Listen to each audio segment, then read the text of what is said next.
Welcome back to 843 TV. We're now joined by Cassie Mead, and Cassie is with the Community Foundation of the Lowcountry, and she is a Donor Services Associate. Correct. Thank you for being here today. Thank you for having us. So, first of all, we like to get our Community Foundation of the Lowcountry guests to just give us a recap of what you guys do exactly. Sure. And then talk about your specific position as well. Okay, well, the Community Foundation of the Lowcountry is a nonprofit charity, public charity, and we were founded in 1994, so we just celebrated our 20th birthday. That's great. Thank you. We serve 4 counties, so we serve Beaufort, Hampton, Jasper, and Colleton counties. And our mission is strengthening community by connecting people, resources, and needs. And we do that in a variety of manners. We offer a competitive grants program, so local nonprofits can apply for funding for some of their programs and their charitable work, as well as offering services to other nonprofits and training their board or educating them. We also offer a volunteer portal that connects individuals who are looking for volunteer opportunities with organizations that need volunteers. And we also offer the ability for donors to set up a fund through the Community Foundation. And that's your specialty, right? Yes, I work with donors.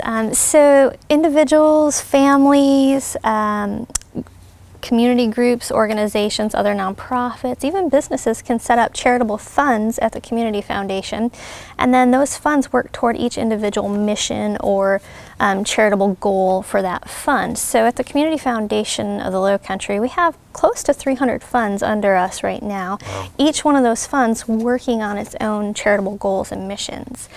Some of those funds are scholarship funds. So we have over 30 scholarship funds at the Community Foundation working toward the charitable goal of getting students educated and working toward their educational goals, while also enhancing the charitable interests of the donors who set up those funds. So that's how we're involved with scholarships at the Community Foundation. That's cool.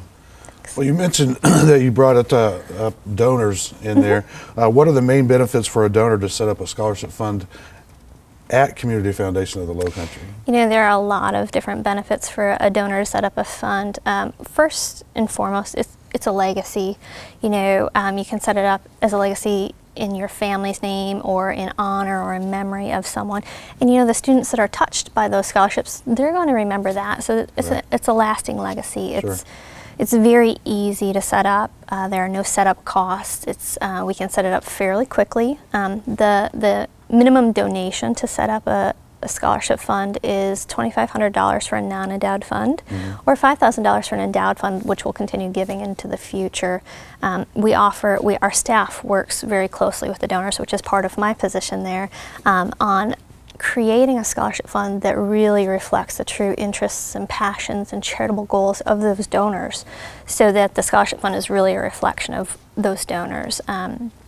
We offer a lot of flexibility. We can really offer support services on a wide variety of levels. So some organizations, you know, really can convene an independent scholarship committee on their own and really need us for the back office portion of sending out the grants and working with the financial aid offices. And then some groups, you know, they need a lot more complex help or support with, you know, we'll collect the applications through our online application portal and convene the committees and help set up student interviews and all the way through getting the students to collect their awards package and getting them to school. So we offer a wide variety of support levels. And then I think, you know, the final benefit really is that the donors get to see a direct impact. It's almost, you know, an almost immediate impact. They get to see these students getting their education, which is their goal. Wow, excellent. Sounds like a great program. Thank you. I'm ready to go back to school. Great. So I'm an interested student. How would I find out about the scholarship? What's available? Well, the best place to go would be to our website, which is www.cf-lowcountry.org. And on our website, we have an entire section devoted to scholarships. And on that website, there are different sections. So there's a section that has helpful links to maybe find out more information about financial aid, but also there's a Lowcountry Scholarship Directory, and the directory lists all local and regional scholarships and all the information about them. So what it's about, who can apply, how to apply, where to apply, and probably most importantly, when to apply. So with all of those scholarships that are on the directory, are they all directly affiliated with the Community Foundation? No, good question. You know, this is just another service that we're offering for the community, so we've tried to collect as much information as we can into a repository of information so that students have a resource to go look at it. They may or may not be affiliated with the Community Foundation. We've tried to just cull as much information as we can into one place. The Community Foundation of the Lowcountry scholarships that are administered through us have a logo. So a little torch icon that's part of our logo will be next to that scholarship to indicate that that is a Community Foundation scholarship and that those students need to use our online portal, application portal.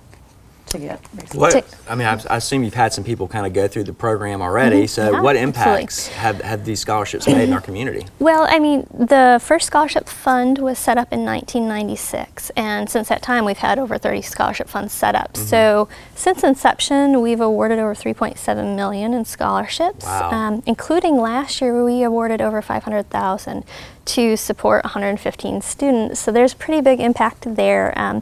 These students are getting to go to colleges and universities and technical schools all over the U.S. or even educational programs that they may or may not have been able to go to. You know, they might get to go to their first choice school because of one of these scholarships. And I think most importantly, we're getting to fulfill our mission of connecting people, resources, and needs. And all those students eligible for these scholarships have to be in one of the 4 counties that you listed, correct? It depends on the scholarship because we work with the donors to set up the parameters of the scholarship. So the donors, when we're setting that up with them, can say we want to support, you know, Hilton Head Island High School students versus we want to support students in Jasper, Hampton. So there are varieties of levels. So they need to go to the scholarship directory to see the individual criteria for each scholarship. It really is customized to whatever they want to do, which is fantastic. Truly is. And there's a scholarship out there for just about everyone. That's great. Well, thanks for educating us on this. Thank you. And we'll be back with more 843 TV.